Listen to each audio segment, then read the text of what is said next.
The truth about health insurance profits, how claims are denied, and where the money goes. Welcome back to the channel. Today we're going deep into the world of health insurance companies, specifically how they decide what claims to deny and where their profits actually go.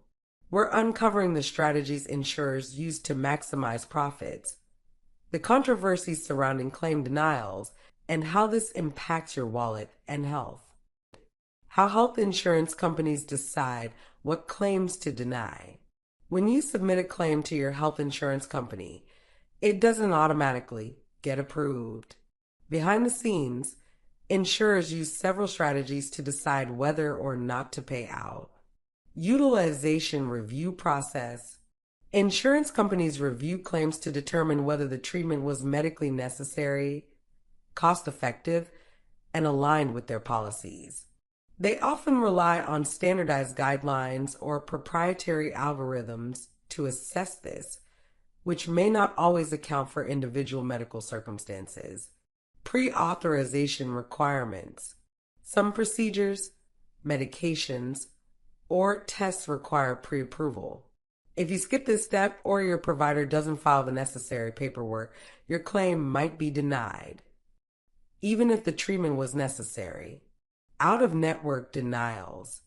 If you see a doctor or visit a facility that isn't in your insurance network, your claim could be denied or reimbursed at a much lower rate.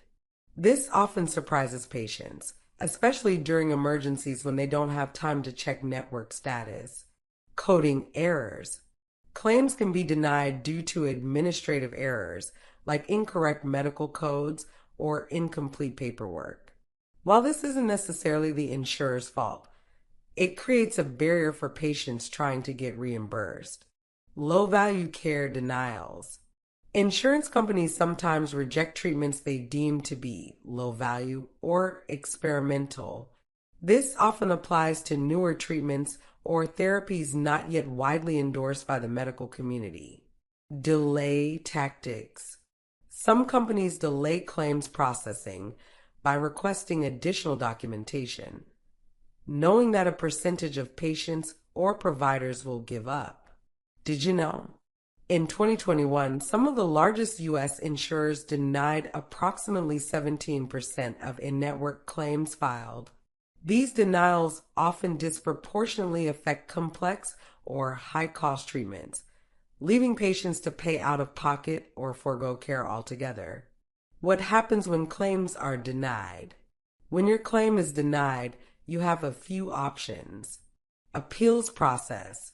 You can appeal the decision, which often involves submitting additional documentation or requesting a review by a medical professional. Appeals can be successful. Statistics show that around 50% of appeals result in the denial being overturned. Out-of-pocket payments.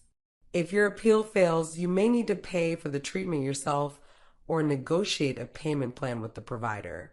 Legal action. In extreme cases, patients have taken legal action against insurers, especially when claim denials result in harm or financial ruin. Where do health insurance profits go? Now, let's talk about profits. Where exactly does the money go? Shareholders and stock buybacks.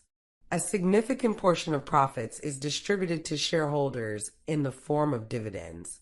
Publicly traded insurers like United Health Group, Cigna, and Aetna prioritize shareholder returns to maintain stock performance.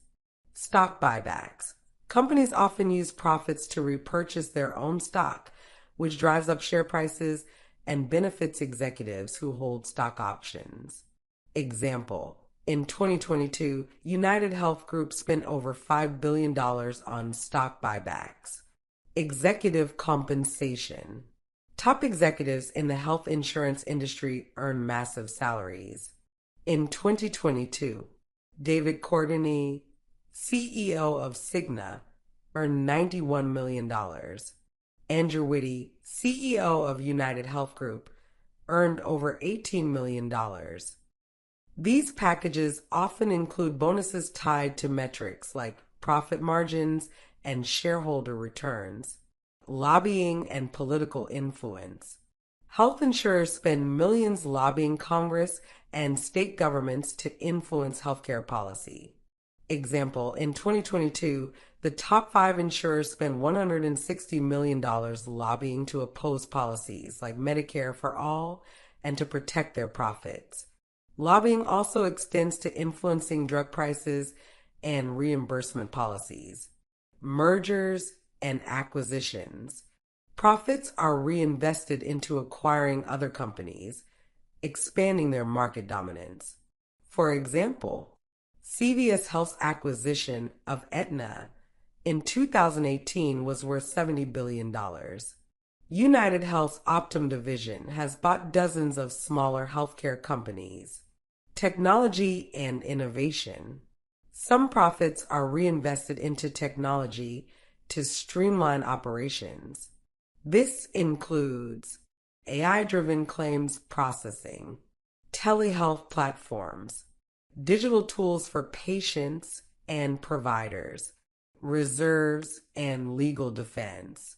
Insurers maintain reserves to cover unexpected expenses, like higher than expected claims during crises, e.g., pandemics. Some profits are also used to defend against lawsuits brought by patients or providers challenging claim denials or other practices. How this affects you. So what does all this mean for you, the policyholder? Rising premiums. Despite record profits, premiums continue to increase each year. In 2023, the average family plan cost over $22,000 annually, most of which is paid by employers, but employees still shoulder a growing share.